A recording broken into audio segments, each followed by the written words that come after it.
Welcome to వినోద విజ్ఞానం. వీరు మా మామగారు మాదిరాజు జగన్నాథరావు గారు పెదకోరుకొండండి.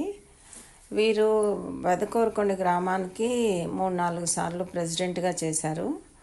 ఆ కాలంలో ఆ ప్రెసిడెంట్గా చేసినప్పుడు గ్రామాన్ని ఒక మంచి అభివృద్ధి పదంలో నడిపించి ఎన్నో మంచి మంచి సేవలు చేశారట.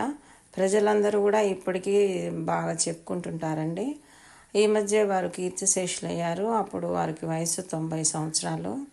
ఆయన గ్రామానికి ఎంత అభివృద్ధి చేశారంటేనండి, ఆయన సేవల్ని మర్చిపోకుండా మా పెద్దకోరుకొండ గ్రామ ప్రజలు ఒక విగ్రహాన్ని మంచి వ్యయ ప్రయాసలు కొనర్చి ప్రతిష్ఠించాలని నిర్ణయించుకున్నారండి. అలానే వాళ్ళు అనుకున్నట్టుగానే చక్కగా నిన్న మార్చి 22వ తారీఖున విగ్రహ ప్రతిష్ఠ చేశారు.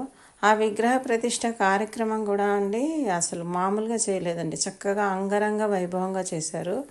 అసలు నాకైతే సంతోషంగా గర్వంగా ఉందండి. ఎందుకంటే మనం ఎక్కడో ఎవరో మంచి చేశారు అని వాళ్ళ గురించి చెప్పుకుంటాము. మన ఇంట్లో మన మామగారి సేవలు ఇంతమంది చెప్పుకుంటున్నారు. మనం ఆ ఇంటి కోడలం అయినందుకు ఎంతో గర్వపడాలని నాకు ఎంతో అనిపించింది. వారి రెండవ కుమారుడు మాదిరాజు అన్నరాజు భార్య నేను. నా పేరు శైలజ. అయితే నాకు అసలు ఈ విషయాన్ని 10 మందికి చెప్పుకోవాలన్నంత సంతోషం వేసిందండి. అందుకనే ఈ యూట్యూబ్ ఛానల్లో పెట్టుకుంటున్నాను. మీరందరూ కూడా మా మామగారిని చూసి ఆనందపడతారు, ఆ కార్యక్రమాన్ని చూసి సంతోషపడతారనే ఉద్దేశంతో పెడుతున్నానండి. ఉంటానండి. బాయ్.